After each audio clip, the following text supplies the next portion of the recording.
Dear faculty, dear students, and dear friends of the Hellenic program, good evening.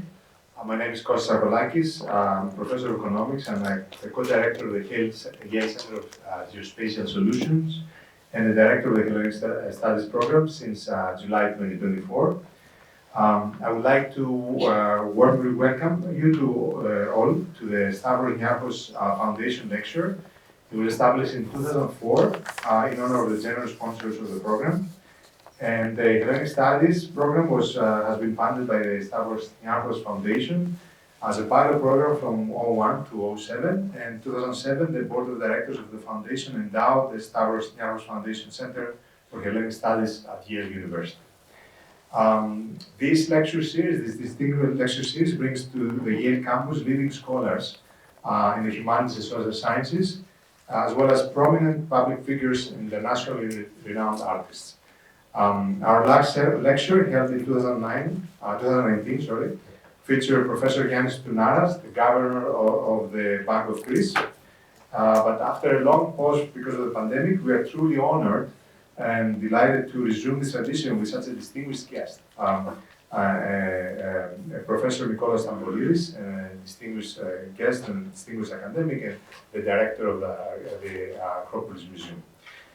He's going to talk about lessons from an exciting excavation in Crete, which is about 1 hour drive from my village.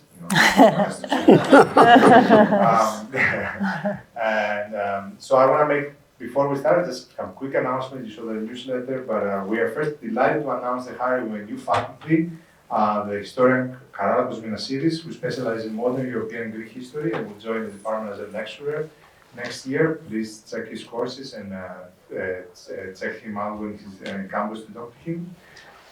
With collaboration also and support from the Ministry of Foreign Affairs and Aristotle University and under the tutelage of our faculty, Maria Kalyambou, we will bring 10 students to Thessaloniki for language training and cultural excursion. This is something that we are working on making a yearly tradition, and in collaboration with our partners, and I hope this works in perpetuity.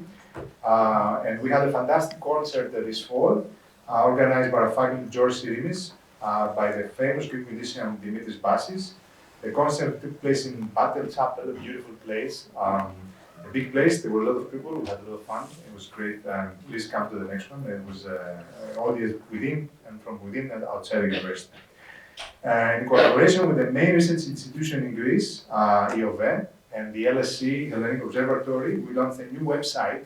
It's called Greece in Numbers. It is a hub, a one-stop for data for the Greek economy, the Greek society. It's kind of like Statista or whatever other word in data, but for Greece. It's useful in a way that and coherent, so as to make it useful for private use, but also for research. There are many others in the news in the newsletter, but just off the press, we just got our offer accepted to a research associate, Sophocles Koulas. He just accepted 10 minutes ago. He will be joining us next year as an associate research scholar. He will be conducting research on the Greek educational system using newly acquired administrative data, and it's a very exciting thing that will be happening here next year. So there's more exciting news in the newsletters what happened the last few months here, but also stop by the end of the talk to talk about the program with our faculty Kalyambou, Sirimis, and our staff Mark Rowan and Sarah Hopkins. I want to say a special thanks to the director of all these years, John Zanakopoulos here. He was one of the founders of the program, and he led and co-led the program for many, many years. Thanks so much, John. And then now Maria Kalyambou, our senior lecturer in Hellenic Studies, our faculty, who envisioned, proposed, and brought this week's events to life with professional education, will introduce tonight's distinguished speaker. Thank you, Maria, and thank you everyone for coming.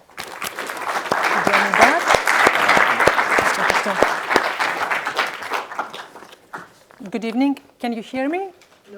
No. Okay, So I do it. Now, how is it? Better? Yes. Okay. Thank you. Good evening. It's truly wonderful to see so many of you here tonight. I speak to the micro now. Is it better? Yes. So it is my great honor to introduce our distinguished guest, Professor Nikolaos Stampolidis, a leading figure in the field of archaeology and a prominent personality in Greece. Professor Stampolidis is an emeritus professor of classical archaeology at the Department of History and Archaeology of the University of Crete. Since September 2021, he has held the prestigious position of General Director of the Acropolis Museum in Athens, guiding one of the world's most renowned cultural institutions. Professor Stampolidis studied archaeology at the Department of History and Archaeology at Aristotle University in Thessaloniki, where he was a student of esteemed professors Manolis Andronikos and George Thespinis. He graduated with magna cum laude and continued his postgraduate studies at the University of Bonn in Germany. He later completed his PhD at Aristotle University of Thessaloniki. Throughout his career, he has held several key administrative roles. He served as chair of his Department of History and Archaeology, where he taught for 36 years, and later as dean of the School of Philosophy, University of Crete. Additionally, he has been a full member of the Central Archaeological Council of the Greek Ministry of Culture for 24 years, playing a crucial role in the country's cultural heritage policies. He is the author and editor of an extensive body of work, including 50 books, 36 exhibition catalogues, and 115 scholarly articles in Greek, English, and German. He has organized and participated in numerous conferences and symposia, and has delivered lectures at dozens of universities, museums, organizations, and institutions across Europe, the United States, Asia, and Africa. For over 40 years, Professor Stampolidis has been a dedicated teacher, mentor, and guide to hundreds of students from the University of Crete and various other institutions in Greece and abroad. His contributions extend beyond the classroom, as he has led students in archaeological excavations and fieldwork throughout the Mediterranean and the Near East, shaping the next generation of archaeologists. He has participated and led excavations at prominent archaeological sites in Greece, including Vergina, Eleutherna, and Rhodes, among others. In January 2011, his visionary project for the construction of the Archaeological Museum of Eleutherna received unanimous approval from the Greek Ministry of Culture. This milestone culminated in the museum's grand inauguration of June 19, 2016, officiated by the President of the Hellenic Republic, marking a significant achievement in the preservation and promotion of Greece's cultural heritage. Professor Stampolidis served as the director of the Museum of Cycladic Art in Athens for 25 years, earning international recognition, including an award from the Global Fine Arts Awards. During his tenure, he curated numerous thematic exhibitions, both of national and international significance. A pioneer in exhibition design, he established a model that brings the material culture of the past into dialogue with modern and contemporary art, driven by the belief that the essence of art lies in discovering the timelessness of humanity and its creations. A significant part of Professor Stampolidis' work is dedicated to the broader field of cultural management. He stands out as one of the first Greek archaeologists who understood the concept of formulating an external cultural policy. In fact, he addressed the Greek parliament advocating for the historical wealth of Greece to transcend its borders and become a potent asset for the future. Throughout his illustrious career, he has received 14 distinguished honors. He is the only Greek who has been awarded 3 Grand Crosses by the Italian Presidency, the Greek Presidency, and the Royal Family of Spain in recognition of his outstanding contributions to arts, letters, and civilization. In his lecture, Professor Stampolidis will explore the dynamic field of public archaeology in contemporary Greece, using the ancient Cretan city of Eleutherna as a case study. Additionally, I would like to invite you to a panel discussion tomorrow at 2 p.m. on the repatriation of the Parthenon marbles. We are truly privileged to have him with us this evening. Please join me in welcoming Professor Nikolaos Stampolidis. Thank you, Maria. Thank you. Thank you so much. Thank you a lot. Yeah. So we don't need this, You do we? need this.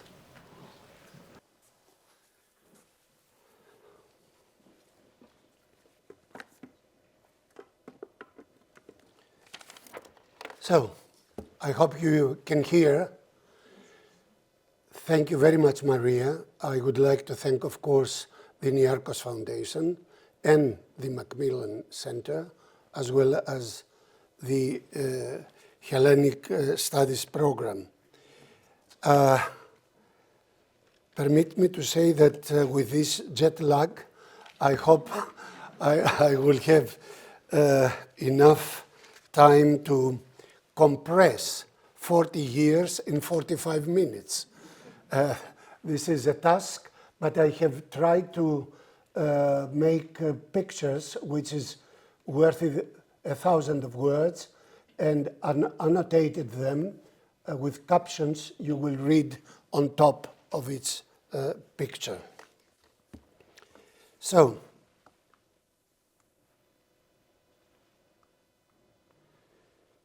I would like to start with the privilege of the location of Crete, at least in the Eastern Mediterranean, as you can see from the Balkans to the north to North Africa, Libya and Egypt, and from Lebanon through Cyprus to go to west.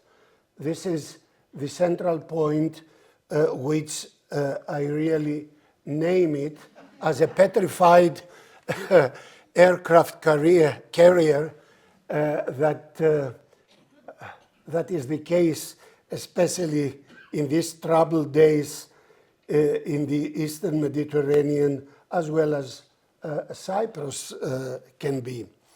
In any case, we are going to talk about Eleutherna. This is a capital city in antiquity, not only Knossos and Kydonia and Aptera and Festos, but Eleutherna is very important for what we call the Greek era. That means after the destruction of the Minon palaces all over the island. That means from the 11th century on until the early Byzantine period. Eleutherna, as you can see, the tower, the medieval tower there, is located in a very privileged site, and of course it is on the ridges of Mount Ida. You see it with snows 2,500 meters height, and it is the only village you can see from here to there where Zeus was born. It has an abundance of water with streams, two streams joining Hieropotamus, which is the Holy River because it springs from the Ida mountain towards the north of the island. And this is the cultivated land, the territory of Eleutherna. The hill we are excavating here is the necropolis is there and the city is there, the Acropolis on the top.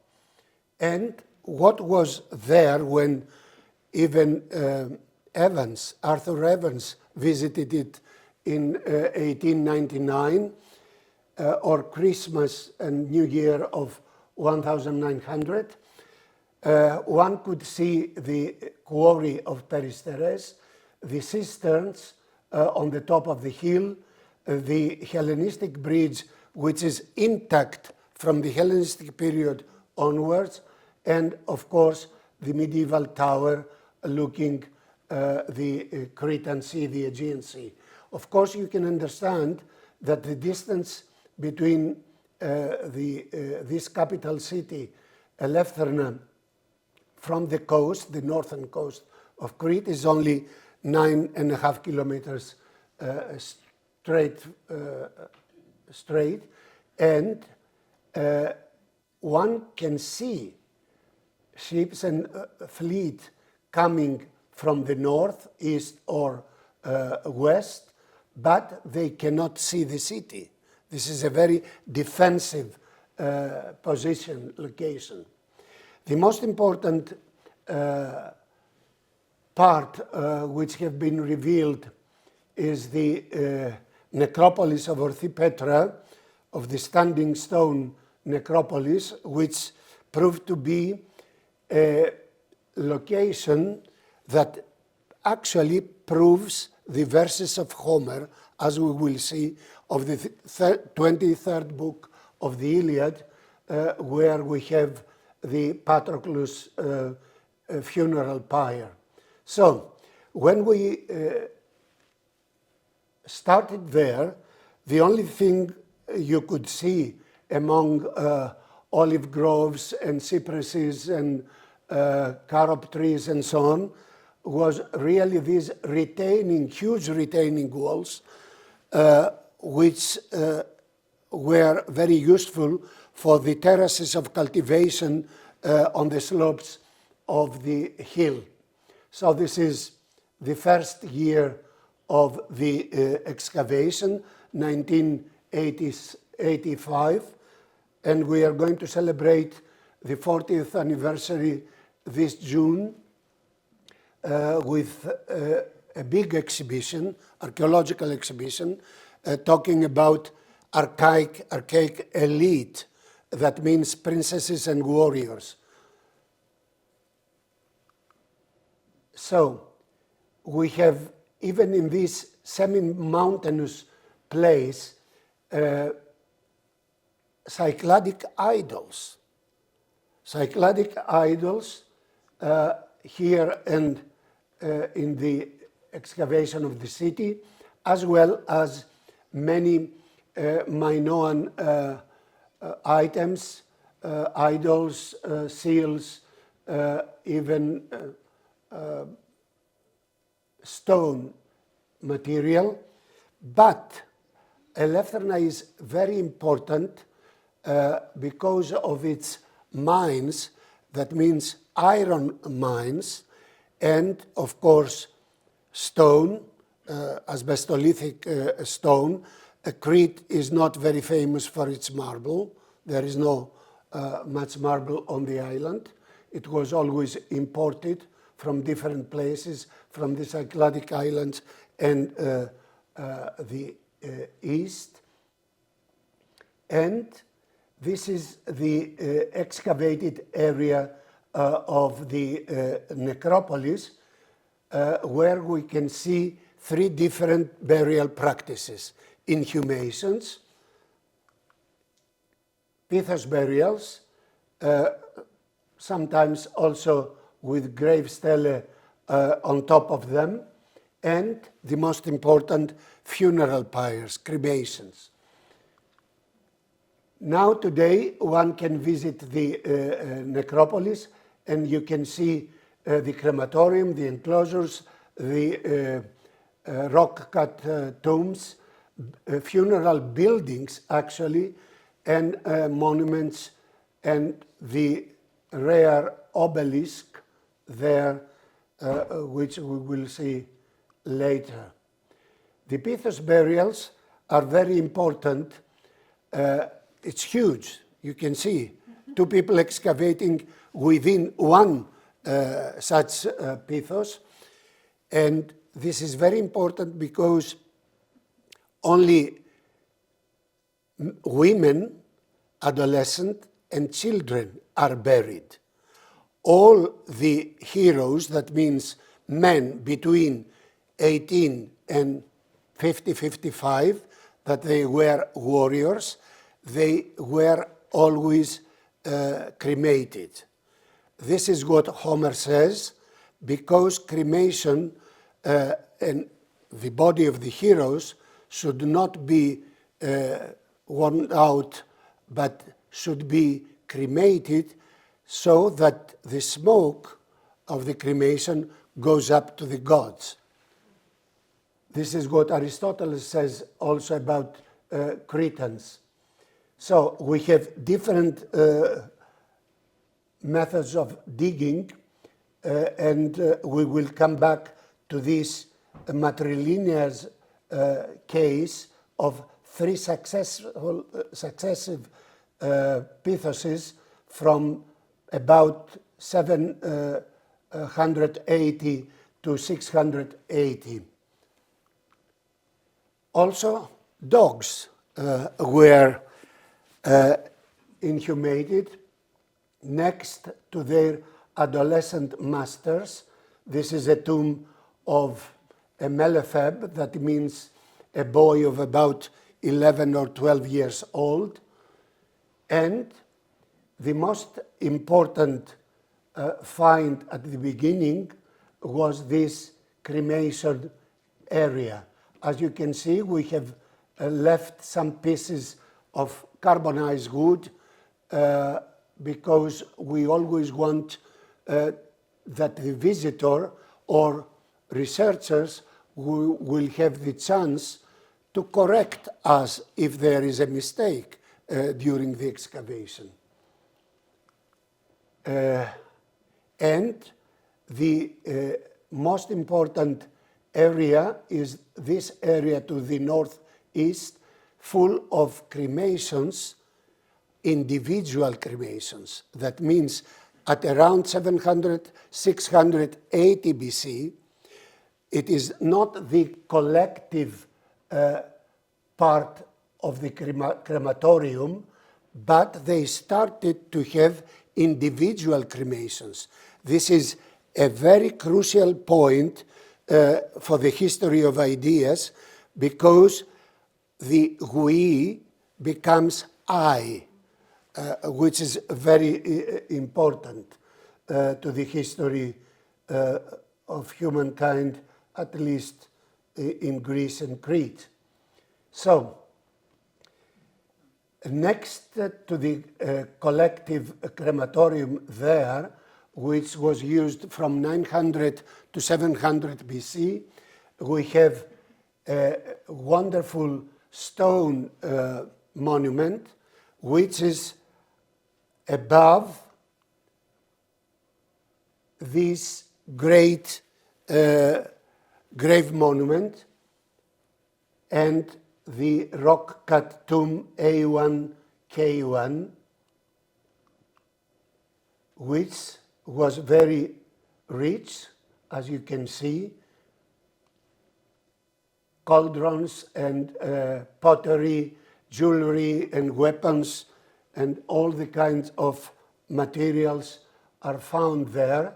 It is actually, I would say, an archive of bones of cremated men from 900 to 700 BC, and this is also for anthropologists very important because it is actually an anthropological array that you can understand what was going on, also for the how robust they could be, what was their height, if they suffered by illnesses, and so on and so on. So, some of the material found within this tomb in secondary urns, as you can see them inside here, and an array of bronze items, clay items, faience, silver, gold, and of course other materials we will see.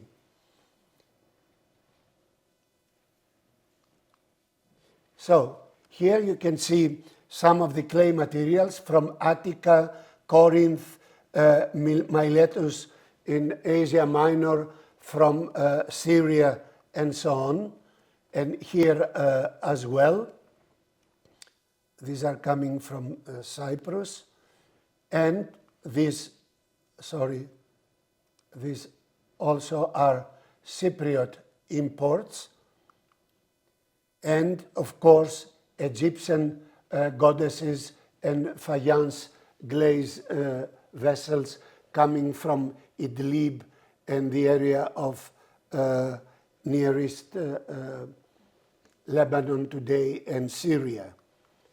And of course iron weapons and cauldrons of any kind, even an Idaean type shield, the only shield that is chronologically dated to 800 BC, and of course some other plates with important depictions on it. But in this necropolis, we were very lucky to find the only proof that Homer was telling and describing the truth. It was not a poetic exaggeration to talk about the funeral of Patroclus on the 23rd book of the Iliad, because there Homer explains that 12 noble Trojans were decapitated, captured and decapitated, and of course dogs and horses as well. So there was a debate during the antiquity until the solution came at Eleutherna. What does it mean? Plato said, no, this is a barbarism. Greeks do not decapitate prisoners. And Aristotle in the 4th century BC said, of course they do. Look what is happening in Thessaly in the 4th century. It is very crucial to understand the way they were thinking, not the way we are thinking today. If you have, let's say, 300 robust men captured and imprisoned them in a city, and if you want to help your allies with your army, they will rebel, and you cannot stop them in any way. So either they were sold in different places, or they were decapitated. Only women and children were enslaved. This is very important to understand the way of thinking. So, since then, there was the so-called Homeric question, and we have found on the edge of a funeral pyre here the skeleton not of an S-shaped, as we are vertical vertebrae, but a C-shape, as you can see it here. That means the man, as we know from the iconography of the 4th century here, was bound legs and hands together. So when the rigor mortis came, the skeleton had this shape and not a natural shape as ours. So we understand in this book, published in 1996, what is reprisals. Reprisals means revenge, ritual revenge for a princely warrior that has died in the war, and a prisoner was executed in front of his pyre, and you can see the whole of it now in the Museum of Eleutherna. The anthropological investigation in this necropolis is one of the most important until now, at least for the geometric and archaic period. This is the book of a colleague of mine here in New York who is working with me. He's an anthropologist, professor of anthropology, Angela Rakis, who is working in New York University. You can see also all the tables and the graphs here of any kind of question one can raise for anthropological studies. Very important for inhumations was these 3 successive pithos burials of important women.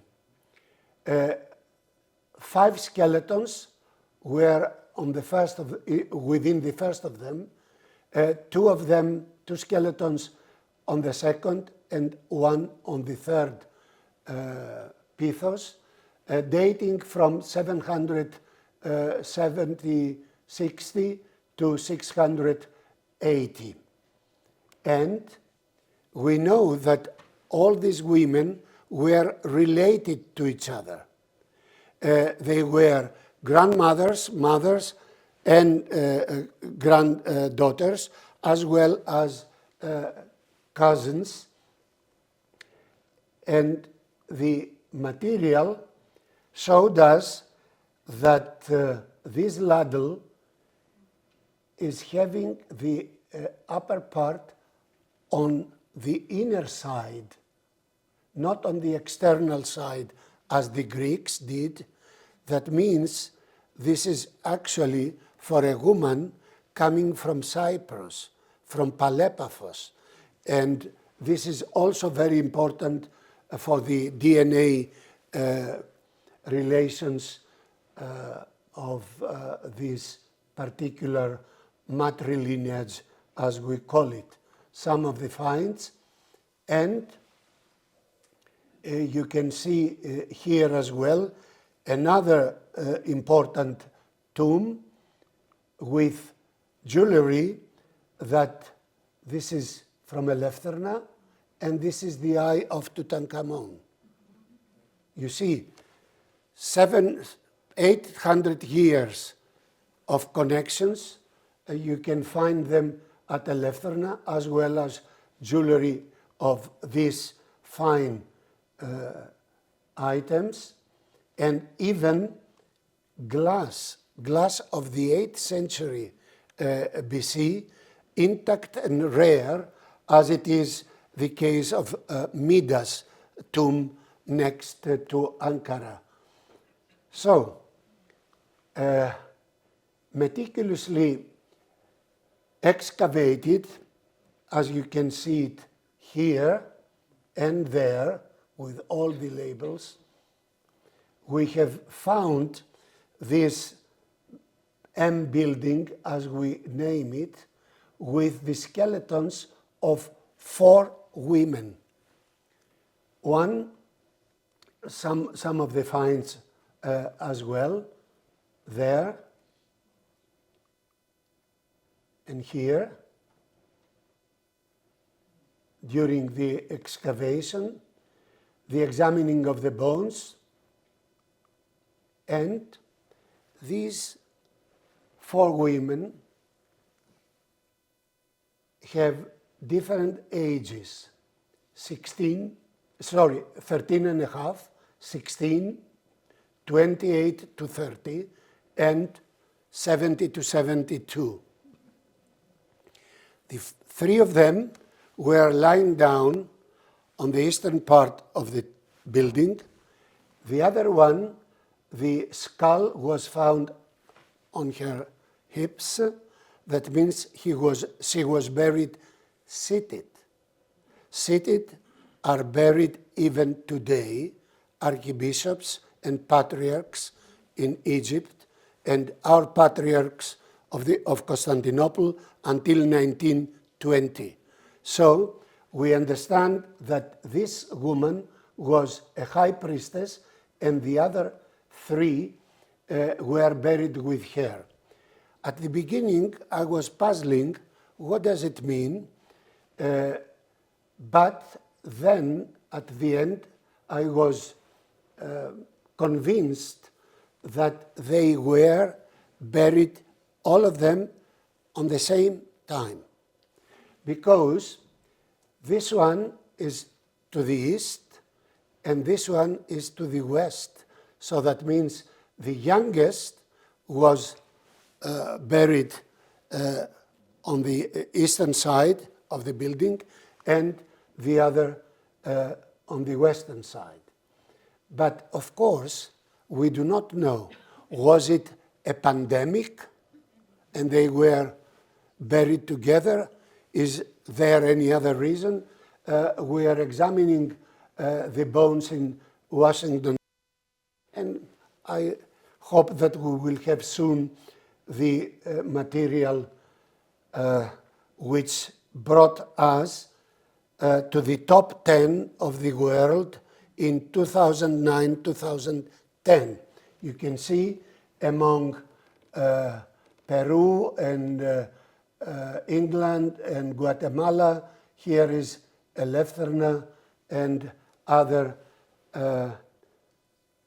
excavations through the Archaeology magazine in 2009-10.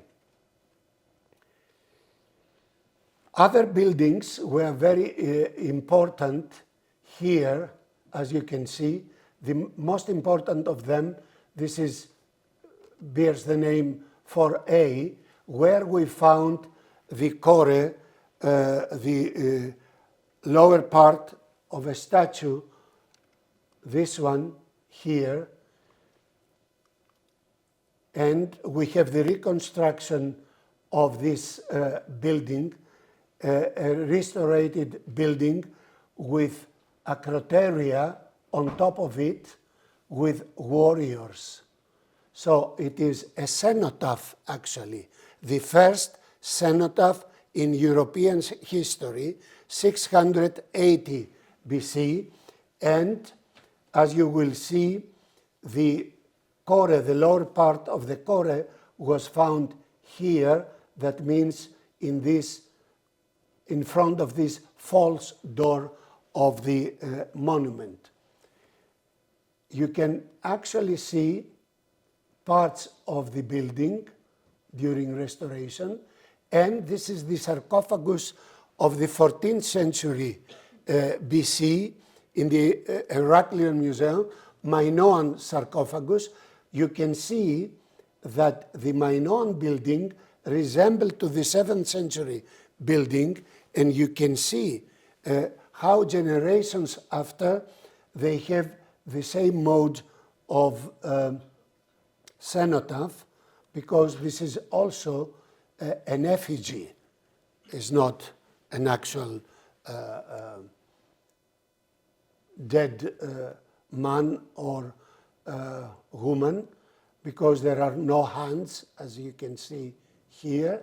So we understand that the lower part of Eleutherna is, here you see the hand here of the Dame d'Auxerre, the Auxerre lady, today in the Louvre, and we know exactly how the Dame d'Auxerre stylistically resembles to ivory heads found in Eleutherna, and of course, what is through petrochemical analysis is very important. We have taken some samples from the Dame of Auxerre today in the Louvre Museum.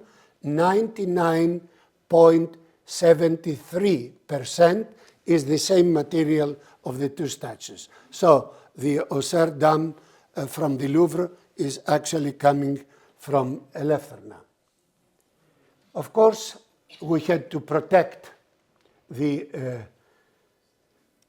excavation area, not the city around it, which is mostly Hellenistic and Roman, but the actual Homeric necropolis, and we started restoring the huge obelisk in the center of the necropolis, 700 BC, the cenotaph, and of course restoration of clay material.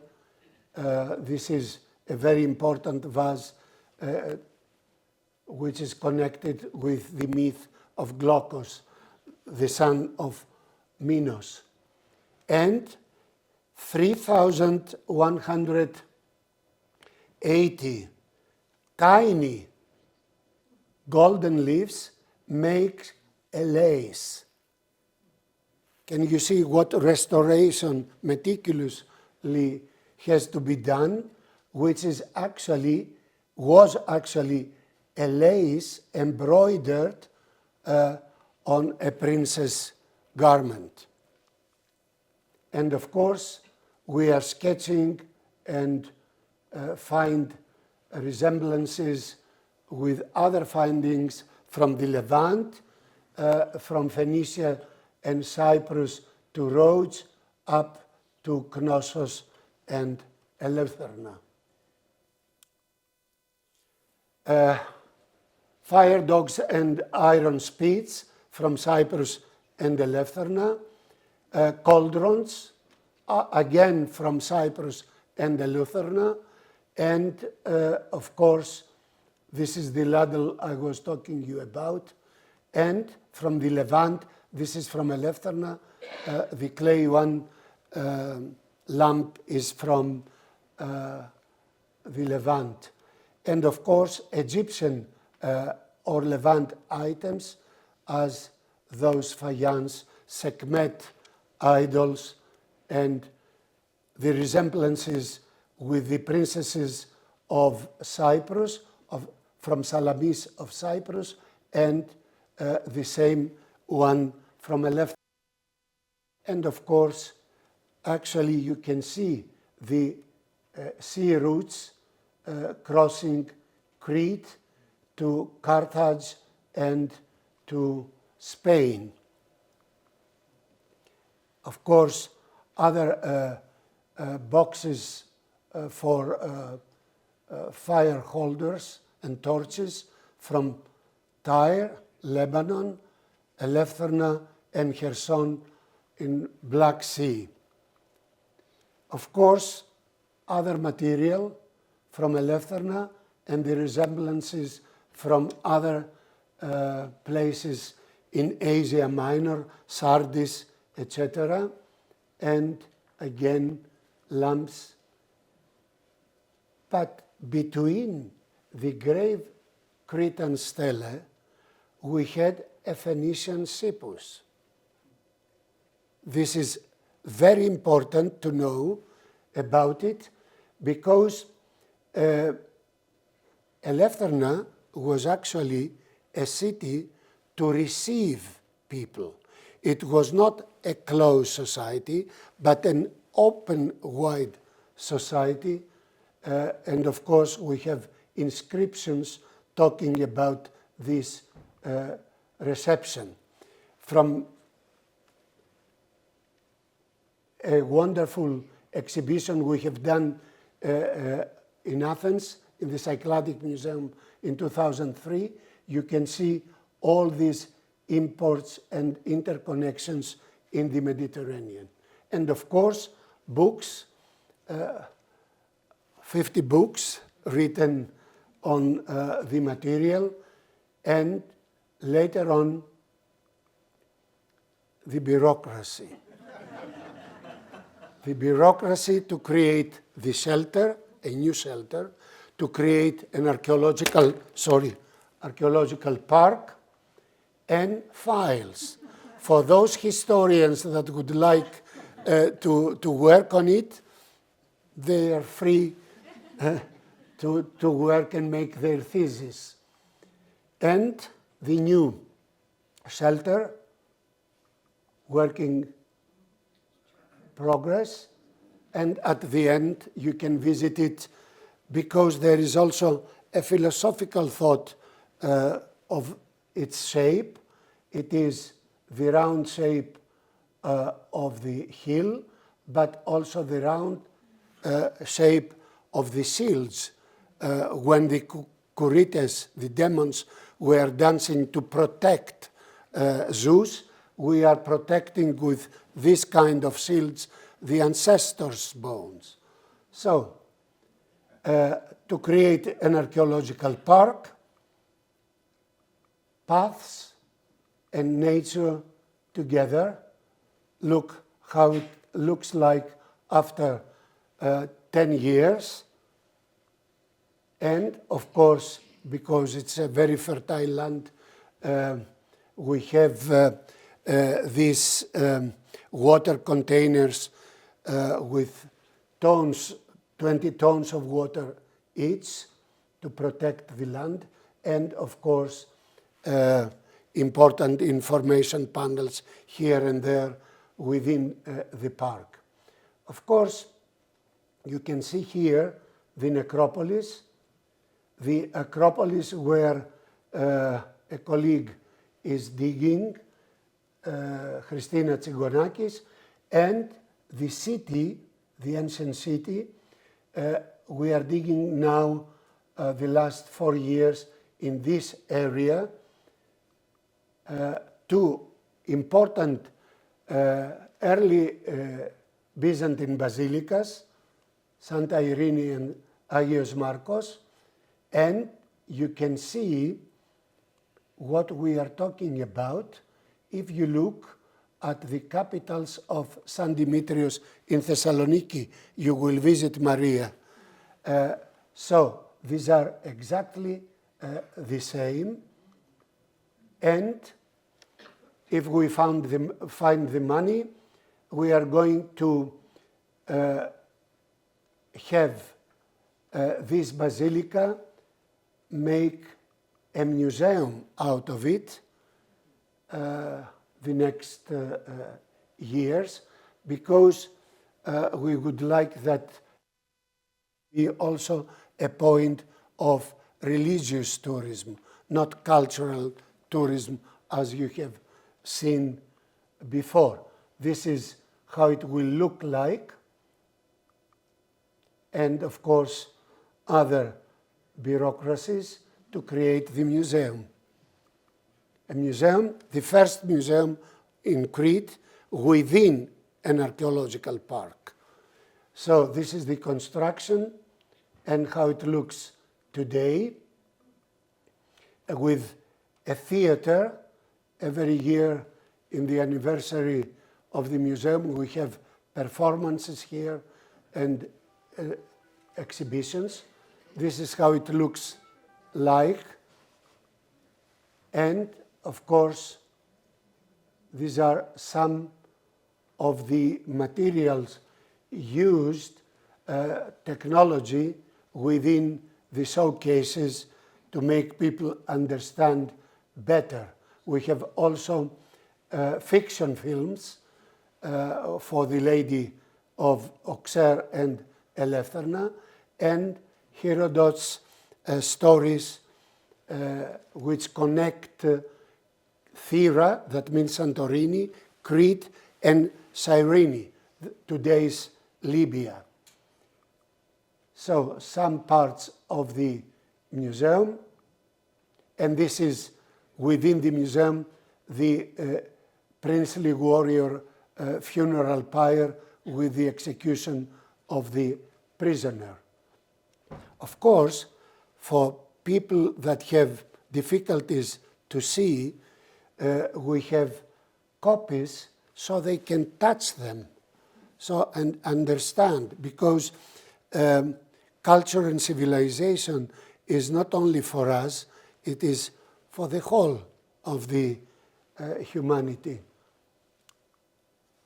The labs of the museum and storage, the research center within the southern part of the museum, the entrance of the museum today, and of course during the inauguration, the President of the Republic and thousands of people.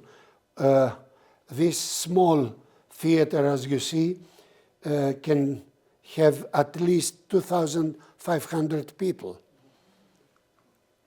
And of course, educational courses for journalists in order to spread the museum's experience and fame, and personalities, queens and princes, Armani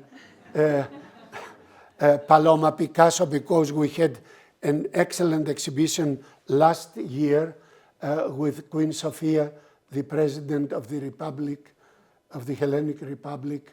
And of course, we host temporary exhibitions as this one for numismatics, the golden, the Aphrodite with the golden bikini from Italy to Eleutherna, and the Picasso show Minotaur paintings of Picasso and the Minotaur of the Vatican Museum.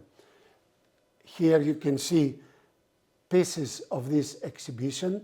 This is very important. Look, the late Hellenistic unveiling the beauty and the unveiling the beauty of Picasso's work.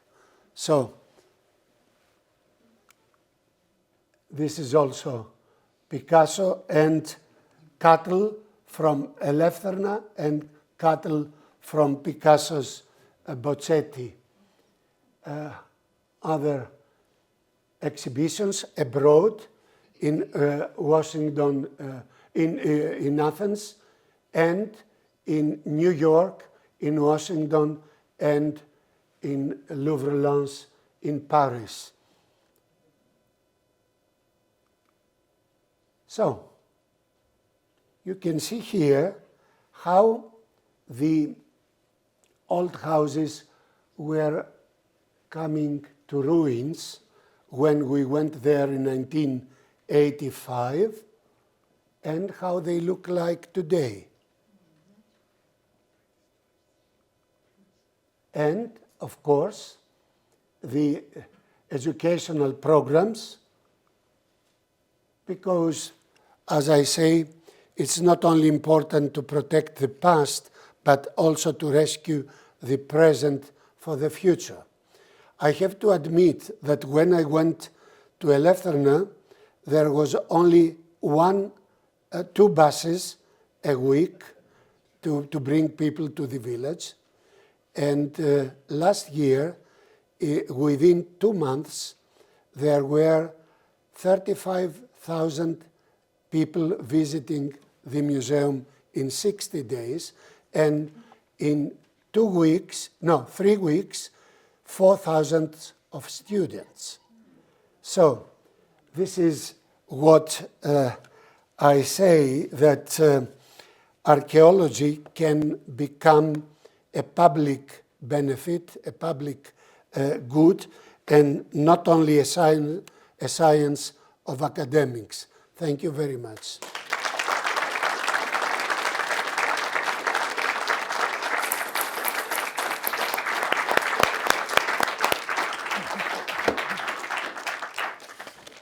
Thank you so much. You're welcome. And you were very fast. I was afraid you would. No.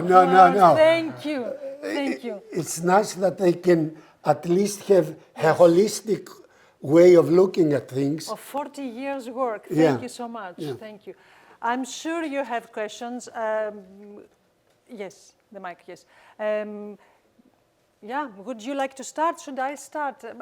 Yes, please drink your water. Yes, thank you so much. Thank you so much. Really, this is not only archaeology, this is education, this is technology, science, it's everything together. And indeed, archaeology is a dynamic field of scholarly endeavor today.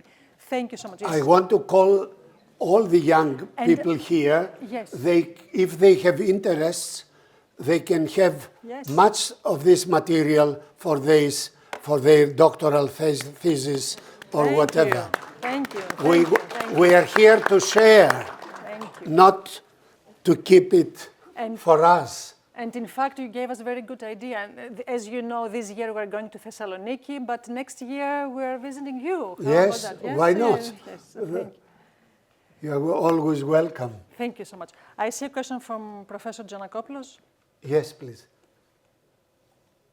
Thank you for the wonderful talk. I have two simple related questions. You've been digging there for 40 years. Will it ever finish the dig? No. It's like the procedure of any research. Look, Today, of course, we have what we call AI, artificial intelligence. But I have my AI, which is the ancestral intelligence. So this is very important because it's very important to my point of view that next generations will have the chance to go after me and generations to come to dig there, because it's, we should not be egoistic. So my second question related is, if the digs take that long, how do you keep the money coming? He's the economist. You are, it's a very important question. I will say that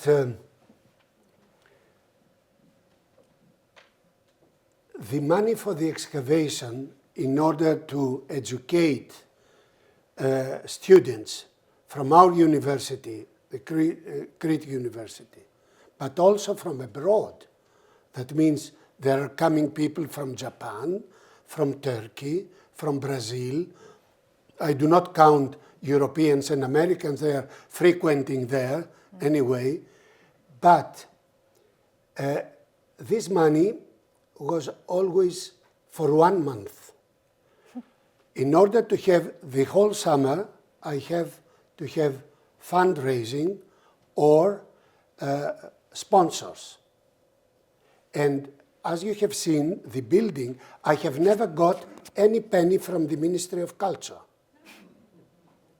So the museum, I mean the building of the museum, was with money from the European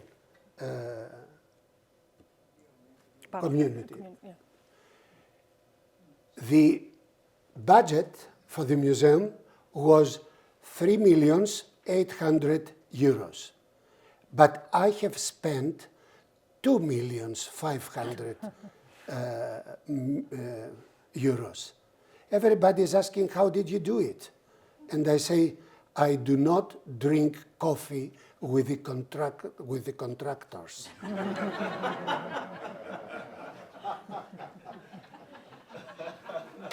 So this is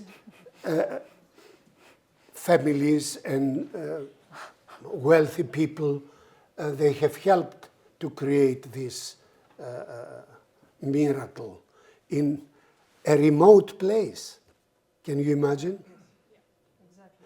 But it is, the location is very crucial. It is between Chania and Heraklion, and it is only 10 kilometers from the coast, where are the big hotels in Crete. So everybody that wants to see Eleutherna can swim in the morning and visit Eleutherna in the afternoon, or vice versa. Yes. The mic, you need the mic so that we can... Thank you for your talk. The link with Cyprus on the artifacts that you showed seemed quite strong. Very strong. Was that a colonization of one way, or was it two-way? In other words, the digs in Cyprus, do they show Eleutherna objects as numerous as we saw in Eleutherna from No, Cyprus? actually not. We have some material, Cretan material in general, not only from Eleutherna, but from Knossos and so on. But it is, let's say if we have 100% Cypriot imports, we do have only 20% in Cyprus. Because, you know, Cyprus was the copper island. This is a very important material. You have seen, even during the Iron Age, the early Iron Age, so much copper material there. And Eleutherna was very important after the 11th, 10th century because of the iron mines. Anna Kouremenos would like, yes. Γεια σου, Άννα. you were digging there. Yes, I think I'm Yeah. the only person in this room who's excavated Eleutherna for 4 summers. It brought back a lot of memories, thank you.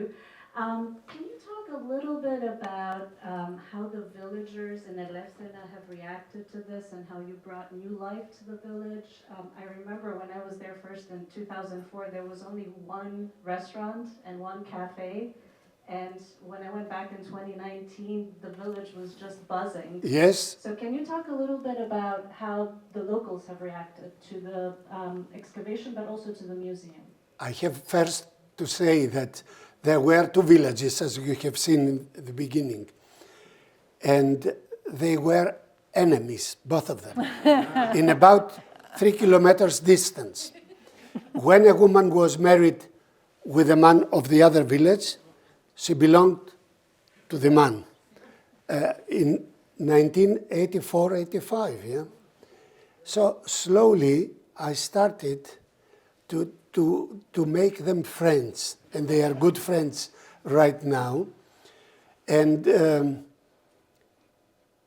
I do remember that they accepted us and me, both villages. I don't know why. Of course, I was young, 29, 30 years old, and probably because of my Cretan, because I'm born in Chania, as you know. I don't know. I really, I think fortune, tike, is playing a very important role. But I did something one could not think about if he was not a Cretan. I was telling them, I will buy your land because all of these properties should be expropriated.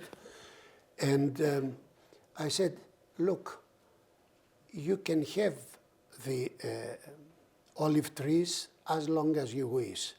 Only where I am going to dig to make trenches, I will cut them down. So there are people that have, from the 90s,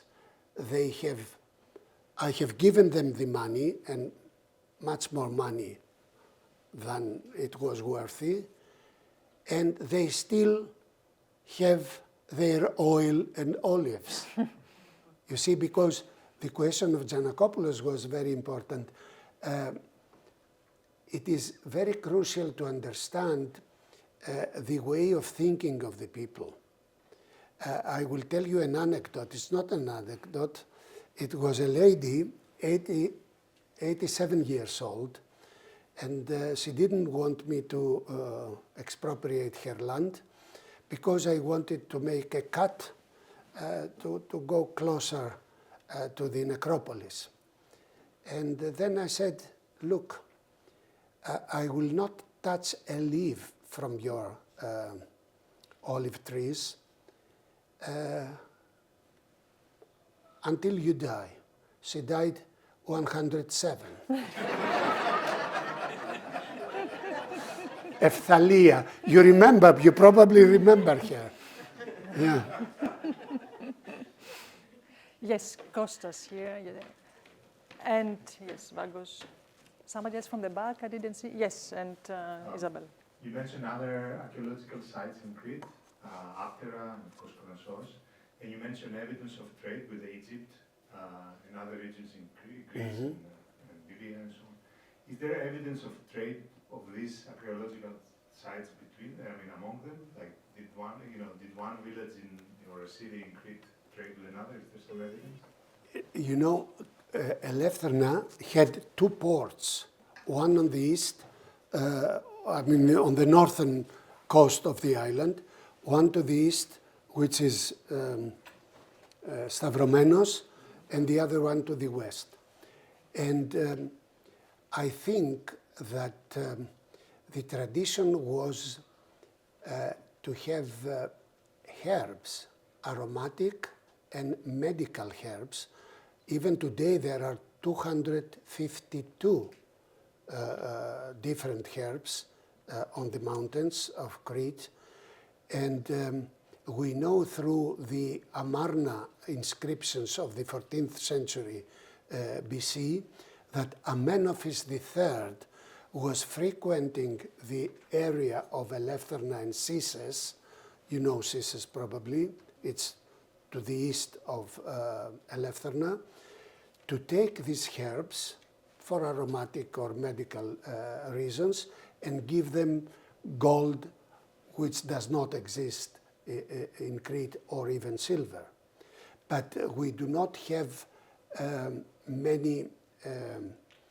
much material from Crete to Egypt.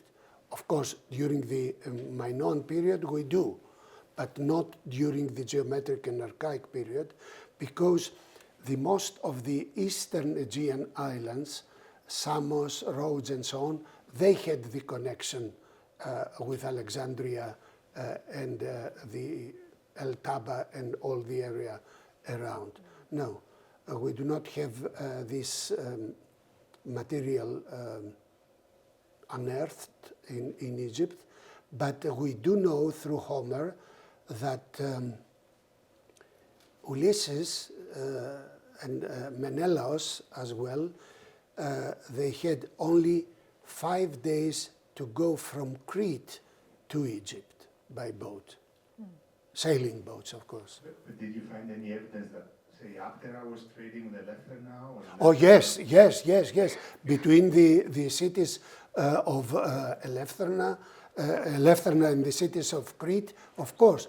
And, of course, with the Cyclades, with the Peloponnese, the eastern Aegean islands, Samos and Rhodes, even Kos, with Asia Minor, or all the coast of southern, western Asia Minor, Cyprus, of course, the Levant, and also Etruria. We have also, I don't know for what reason, probably iron was very important from the mines of Eleutherna, but also medical and aromatic herbs, and of course, sugar. What is sugar? Honey, which was very important too. And not only honey, but also figs. Figs? Yeah, figs, yes. Okay. I mean, you can make them, you can dry them, and you can sell them, as well as raisins. This is sugar for the antiquity. Tariffs must have been low, but Yes. Tariffs low, yes. Yeah. Professor Hadji Mikhail, yes. Thank you for a wonderful lecture. Really enjoyed it. What, in 1985 and before, what was the first indication that there was something important in the Eleutherna region that made you think that we better start digging? Yeah. As I told you, I'm coming from Chania. And when I was 15, 16, I was going excursions here and there on the island. And the important thing was only the quarries, the cisterns, and the medieval tower. You could not see anything else in the area of Eleutherna. But Eleutherna was frequented by archaeologists of the 19th century and the early 20th century. And even Evans went through, but he said, how he said that he has written, there was not treasure there. This is why he left to Knossos. Good for him and good for us, in any case. And I think that it was also a matter of fortune, because as I was born in Chania, for me it would be easier to go to Aptera, to Suda Bay, very close to my parents' house. So we have asked for the University of Crete to have an excavation, not anymore for Minoan civilization. We know a lot from Castelli, from Chania, from Festos, Zakros, Knossos, and so on and so on. But what was the contribution of Crete from the destruction of the Minoan palaces onwards? That was important. So we have asked Eleutherna and Aptera. But the Ministry of Culture decided not Aptera for me. They decided for Eleutherna. Good for them. Yeah, thank you. Isabella, my student on the back. Yes, she learns Greek. Yeah, and she's Hi, thank you very much for your talk. I was just curious about, with the excavations at the necropolis, what were the ethical concerns that the archaeologists were considering with that? And in addition to that, like, yeah, what do the curatorial ethics look like when you're displaying human remains? Well, as I told you, human remains are very important for different reasons: DNA, diseases, posture, and so on and so on. But it is done by anthropologists, cultural anthropologists as well. So from the very beginning, we are working with anthropologists from the New York University. And they, as far as I know, Anna also knows that, there are many students coming from the United States, especially to study the bone material, because it's a huge material. The necropolis is not finished yet. There is much to find as well, also beneath the Hellenistic and the Roman strata. I think Isabella may be asking. I beg your pardon? I think Isabella may be asking if there's an ethical concern in Greece with displaying human remains, because here in the U.S. Yes. I want to say that we have the remains of the funeral pyre within the museum, and when the anthropological studies will finish, I am not going to leave the bones in the magazines of the museum. I am going to have small showcases with each individual within the excavated area, under the shelter. Who am I to disturb them? So we studied, and then when we finish the study, we are going to bring them back where they belong. If I have answered your question. But showing anthropological material nowadays in the museum is a question that can have both sides right. Some of them, they don't want to. Some others, they do prefer to have at least cases of bones that are important for the research, as the one I have showed you in the Museum of Eleutherna. The important thing is that we will put them back. Thank you. One more question, maybe? Yes, Christina. Thank you so much. I'm curious about your trajectory and whether, I mean, you're the director of a museum right now. Obviously, you've created and conceived of this museum. Were museums always a part of your intellectual growth and process? Were you an archaeologist first, and then, you know, at what point did sort of the formation of protecting, rescuing the present for the future, and thinking of the museum as a part of that become sort of essential to your own career development and growth? Well, I always believe that an archaeologist is not a man within an office, reading and writing and so on and so on. Should have both. We have two legs. You cannot be like like a stork on one leg. I mean, you have to be in the field and in the office. And then, if you try to understand what you are doing, it is very important. For me,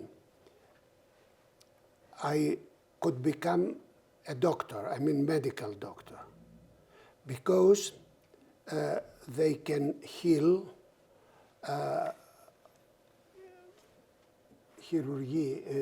Surgeons. The surgeons. We are surgeons of time and earth. This is the same procedure. You are digging deep down as you do on a body.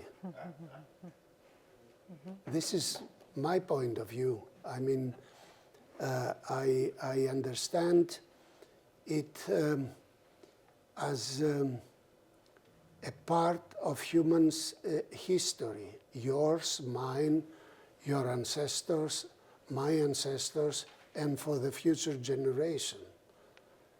And of course, as you have seen, there are always relations with today, with talking about aesthetics, also with history of art. Picasso and Eleutherna, the joy of life. Not Picasso of the Guernica, but not the political one, but the human one, the father, the part to enjoy life. You know, I have been brought up in a society and through good professors and teachers that taught us for the globality, for the integrity of a person. That means of an homo universalis. Human beings have to have a global view and not only specializing, let's say, in 5th century Kilikes or Amphore and so on. No, no, you have to broaden the horizons. And through archaeology, because it's a material culture, it's not only thought, you can have thoughts, writing, and material together, combined together, to understand what you are, what you want to be, and what is actually humanity. Thank you. Thank you.